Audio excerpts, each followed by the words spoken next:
Salut mon pote, il y a 20 ans, on vivait ça. Le mondial, énorme déception pour la France, éliminée sans gloire par le Danemark 2-0. Les Bleus rentrent à la maison. Personne ne s'attendait à un tel fiasco au mondial 2002 au Japon et en Corée du Sud. Il faut dire que la France est ultra favorite et puis est sûre d'elle. Zidane est au sommet de son art, il vient de remporter la Ligue des Champions. Thierry Henry, Djibril Cissé, David Trezeguet sont respectivement meilleurs buteurs de leur championnat et 14 des 23 sélectionnés ont remporté un titre cette année-là.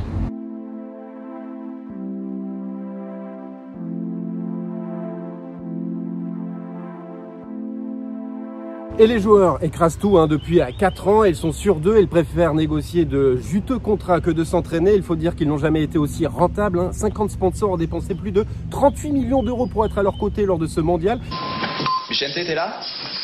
Ah non, je peux vraiment rien faire pour vous. Voilà. Je tiendrai pas un mois comme ça. J'aime ces moments-là. On est là tous ensemble.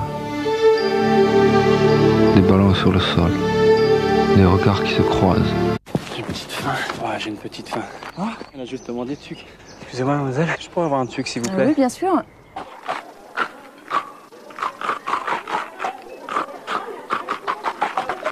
Le patron de la Fédération française de foot, Claude Simonet, se frotte les mains. Il prend du bon temps dans les beaux hôtels japonais ou encore coréens et s'ouvre une bouteille, par exemple, de Romanée Conti à 4 800 €. Les supporters et les médias sont sûrs d'eux. La France va remporter une deuxième Coupe du Monde. À toi sera la terre et son bien délectable. Et bien mieux, tu seras un homme, mon fils.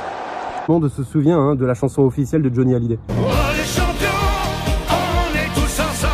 Il y avait quelques signaux qui montraient que l'équipe de France allait vaciller. La blessure de Robert Pires en mars, c'était l'homme en forme des Gunners. Le forfait de Karambeu, mais surtout l'usure physique et mentale. Les champions du monde et d'Europe manquaient de motivation, ils étaient rassasiés. On sent qu'on est sur une spirale délicate puisqu'on perd le dernier match de préparation à domicile contre la Belgique. Et on n'est pas bien, on est en fin de cycle. Et on n'avait plus la niaque et la faim certainement que l'on aurait dû avoir. C'est la première fois qu'une équipe championne du monde est si peu renouvelée. Et on peut se demander si, par exemple, Bogossian, Djorkaeff, Leboeuf, Desailly avaient encore leur place dans cet effectif. Ajoutez à cela quelques tensions et des guerres d'ego. Thierry Henry ne s'entendait pas très bien avec le sélectionneur. Il ne comprenait pas pourquoi Roger Lemaire toujours le positionnait côté gauche. Trezeguet se plaignait de ne pas avoir assez de ballons. Et puis il manquait surtout Laurent Blanc et Didier Deschamps, les deux jeunes retraités. Eux, c'était les tauliers dans le vestiaire et sur le terrain. Et ils ont cruellement manqué à l'équipe de France. Sur le terrain, les performances sont moins bonnes, mais cela n'inquiète pas les Bleus ni les supporters. Une défaite face à l'Espagne.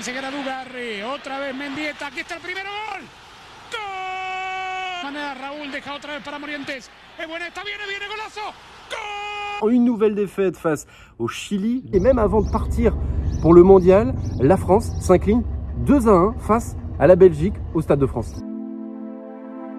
Zidane est attendu comme le Messi. Il vient de remporter la Ligue des Champions avec un superbe but en pleine lucarne. Sa femme vient d'accoucher et 5 jours plus tard, il est au Japon. Il est épuisé, la tête ailleurs. Mais Roger Lemaire décide quand même de le titulariser pour un match amical face à la Corée du Sud. Son physique a lâché au bout de 37 minutes. Il se blesse à la cuisse.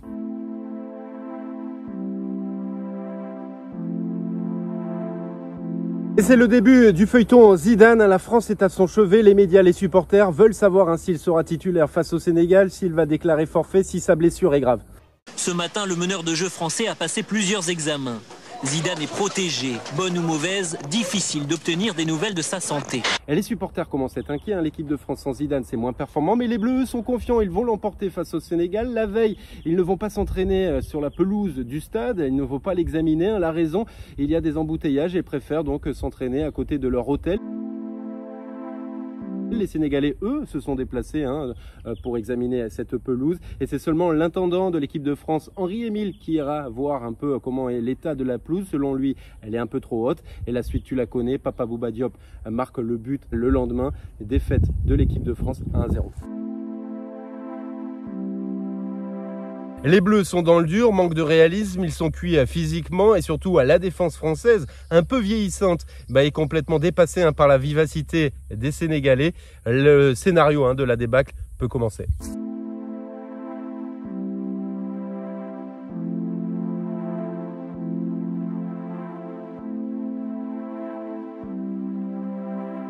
tous ensemble être unis et repartir pour le match contre l'Uruguay. Il n'y a pas 36 000 solutions, hein. Il nous reste 2 matchs à jouer et il faut les gagner. Les Bleus sont complètement déconnectés de la réalité. Ils se disent bon, c'est juste une défaite et ils vont se refaire face à l'Uruguay. Bon, et ils ne comprennent pas non plus pourquoi les supporters français sont déçus. Ils regardent des reportages à la télé et ils sont surpris de voir les larmes des supporters après cette défaite. Il manque quand même des bons joueurs qui ramènent les balles, qui motivent l'équipe. On a l'impression qu'il manque un peu de motivation dans cette équipe-là.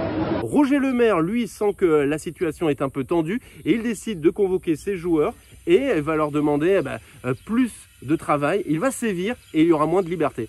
Putain, le foot, il n'y a rien de plus simple. C'est pas difficile de venir déjeuner, de venir à l'entraînement. Arrêtez de vous la raconter. Faut les retousser. Courir, faut courir. À un moment, on n'a pas envie, faut revenir. Il faut revenir. Les joueurs ne sont pas dans un bunker, ils logent dans un hôtel luxueux où se mélangent les femmes des joueurs, les journalistes, les touristes, les médias, les supporters. Certains joueurs sont alpagués tout au long de la journée pour avoir un autographe. D'autres restent longtemps dans les salles de casino de l'hôtel. Et puis d'autres errent tout seuls, tranquillement, dans les couloirs. C'est le cas de Marcel Desailly qui se sent un peu seul depuis la retraite de Didier Deschamps. La veille de France-Uruguay, les cadres Zidane, Djorkaeff, Thuram, Desailly viennent taper à la porte de Roger Lemaire pour tenter de trouver un consensus pour changer le système de jeu et ils trouvent un accord. Deuxième match face à l'Uruguay, Roger Lemaire ne change pas sa tactique, toujours la même, le 4-2-3-1. Là, les joueurs, les cadres deviennent fous. Je peux te garantir que la tête de Zizou, quand il sort la feuille de composition d'équipe et qu'il remet son même système avec que les joueurs n'acceptaient pas et les joueurs ne voulaient pas jouer comme ça parce qu'ils pensaient que c'était pas ce qu'il fallait pour le bien de l'équipe. Zizou, je l'ai vu avec sa tête on met des coups de boule.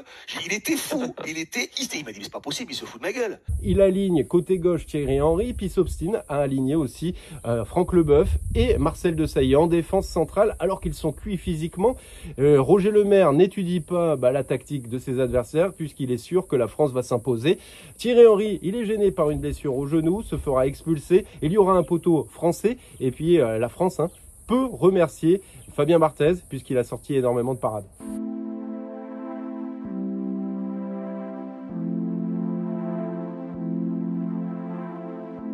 On sent bien que le discours d'unité de bonheur dans le groupe sonne faux, mais les Français peuvent toujours s'imposer, se qualifier pour le prochain tour. Il faut l'emporter par 2 buts d'écart face au Danemark. Zidane est de retour. Bon, il n'est pas à 100%, mais il sera titulaire. Les supporters y croient, mais le miracle n'aura pas lieu. Les Français touchent encore les poteaux.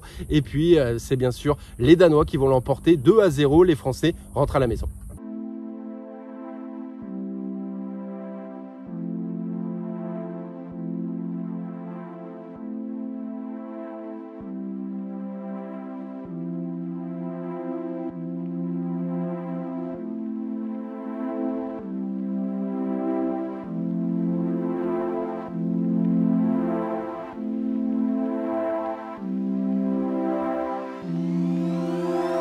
Du retour à la réalité pour l'équipe de France et ses supporters. Les supporters critiquent fortement leur héros d'hier puisque selon eux c'est une honte. Un manque de motivation, un manque d'envie, des gens qui ont tout gagné, qui sont champions du monde, champions d'Europe, champions dans leur club, qui jouent 60 matchs par an. Où est-ce qu'ils vont trouver la motivation? Peut-être qu'il aurait fallu renouveler l'équipe un peu avant. Non, c'est un cauchemar. C'est un cauchemar. C'est pas possible, il y a quelque chose. L'Arabie Saoudite et la Chine, pas un seul but, on est champion du monde. On l'a gagné comment il y a 4 ans? Et le bilan, il faut dire qu'il est catastrophique. 0 but inscrit en 3 matchs, 5 poteaux et une élimination donc précoce alors qu'il se voyait soulever cette deuxième Coupe du Monde. Les médias aussi les critiquent fortement. Et puis les sponsors, il y a un gros manque à gagner pour eux puisqu'ils avaient misé gros sur ces joueurs. Si tu peux faire un tas de tes gains suprêmes et le risquer en un seul coup, et perdre, et repartir comme à tes débuts même, tu seras un homme, mon fils. Roger Lemaire prendra la porte un mois plus tard et puis d'autres champions du monde vont annoncer leur retraite. C'est le cas d'Emmanuel Petit, Djorkaeff, Dugarry ou encore Franck Leboeuf. Jacques Santini est donc le nouveau sélectionneur de l'équipe de France. Contrairement aux Bleus, au mondial asiatique, le favori l'a emporté. L'ancien entraîneur de l'Olympique lyonnais succède ainsi à Roger Lemaire. Voilà mon gars, c'était le fiasco de l'équipe de France à la Coupe du Monde 2002. N'hésite pas à donner ton avis, à commenter, liker, partager, propose d'autres sujets. Puis on se retrouve très vite pour une nouvelle vidéo. Et abonne-toi, pas si bête. Alors on l'a pas tourné de bon côté cette fois-ci, mais en tout cas, ces 4 dernières années, ils ont fait quelque chose de merveilleux. Ça s'est mal fini. Maintenant, il faut recréer et repenser pour l'Euro, pour la Coupe du Monde en Allemagne.